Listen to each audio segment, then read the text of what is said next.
पहिल्यांदाच होत असलेल्या अनगर नगरपंचायत निवडणुकीत माजी आमदार राजन पाटील यांच्या स्नुषा यांनी नगराध्यक्षपदासाठी अर्ज दाखल केला होता.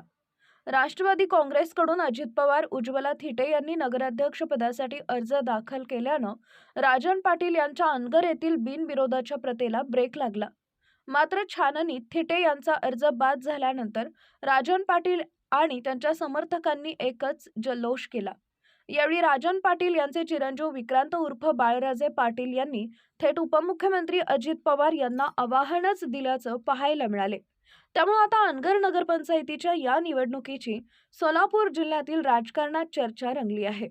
अनगर ग्रामपंचायतीचे नगरपंचायतीत रूपांतर झाले असून तिथं पहिल्यांदाच निवडणूक होत आहे. या निवडणुकीत नुकतेच भाजपवासी झालेले माजी आमदार राजन पाटील यांच्या स्नुषा प्राजक्ता अजिंक्य राणा पाटील यांनी नगराध्यक्ष पदासाठी उमेदवारी अर्ज भरला होता. परंपरेनुसार ही निवडणूक सुद्धा बिनविरोध होईल अशी अपेक्षा पाटील समर्थकांना होती. मात्र राष्ट्रवादी काँग्रेसकडून उज्ज्वला थिटे यांनी पोलिसांच्या बंदोबस्तात नगराध्यक्ष पदासाठी अर्ज दाखल केला. पहाटे 5 वाजता जाऊन उज्ज्वला थिटे यांनी अर्ज दाखल केल्यानं त्याची राज्यात चर्चा सुरू झाली. उज्ज्वला थिटे यांनी राजन पाटील यांच्यावर अर्ज दाखल करून न देण्यासाठी दबाव आणत असल्याचा आरोप केला, तर राजन पाटील यांनी आरोप खोडून काढले. उज्ज्वला थिटे यांनी अर्ज दाखल केल्यानं बिनविरोधाची परंपरा खंडित झाली.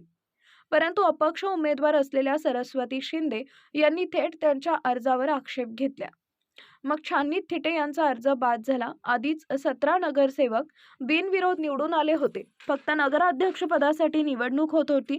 थिटे यांचा अर्ज बाद होताच प्राजक्त पाटील यांचा नगराध्यक्ष पदाचा मार्ग एक प्रकारे मोकळा झाला.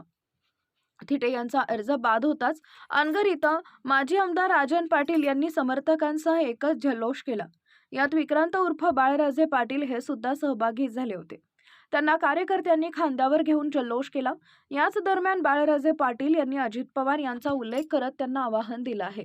अजित पवार सगळ्यांचा नाद करा, पण अनगरकरांचा नाद करू नका, असं म्हणत बाळराजे पाटील यांनी दंड थोपटून अजित पवार यांना डिवचलंय.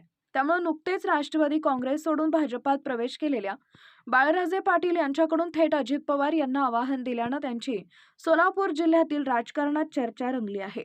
आता बाळराजे यांना राष्ट्रवादीकडून काय उत्तर दिलं जातं हे पाहणं महत्त्वाचं असणार.